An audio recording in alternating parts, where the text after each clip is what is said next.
حدیث نبوی صلی اللہ علیہ وآلہ وسلم۔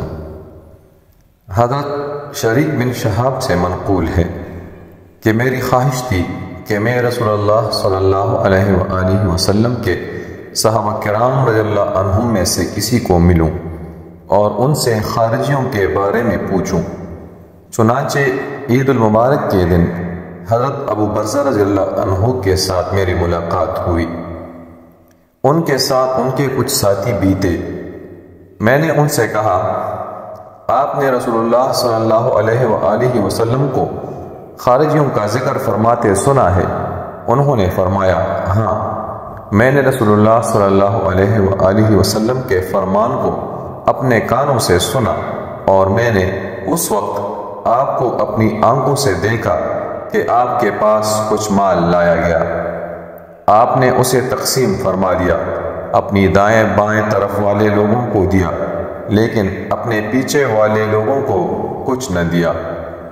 آپ کے پیچھے سے ایک آدمی کھڑا ہوا اور کہا، اے محمد صلی اللہ علیہ وآلہ وسلم، آپ نے تقسیم میں انصاف نہیں کیا۔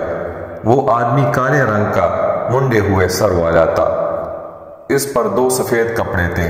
رسول اللہ صلی اللہ علیہ وآلہ وسلم کو یہ سن کر شدید غصہ آیا اور آپ نے فرمایا، اللہ کی قسم، تم میرے بعد کوئی آدمی مجھ سے بڑھ کر انصاف کرنے والا نہیں پاؤ گے۔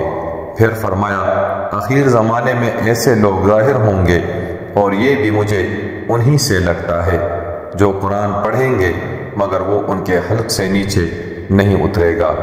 وہ اسلام سے اس طرح نکل جائیں گے جس طرح تیر اپنے شکار سے صاف نکل جاتا ہے۔ ان کے خصوصی علامت سر منڈوانا ہے۔ وہ لوگ ہمیشہ بار بار نکلتے رہیں گے حتیٰ کہ ان میں سے آخری گروہ مسیح دجال کے ساتھ نکلے گا۔ جب تم ان سے ملو تو انہیں بے دریغ قتل کرو، وہ تمام مخلوقات میں سے بدترین لوگ ہیں۔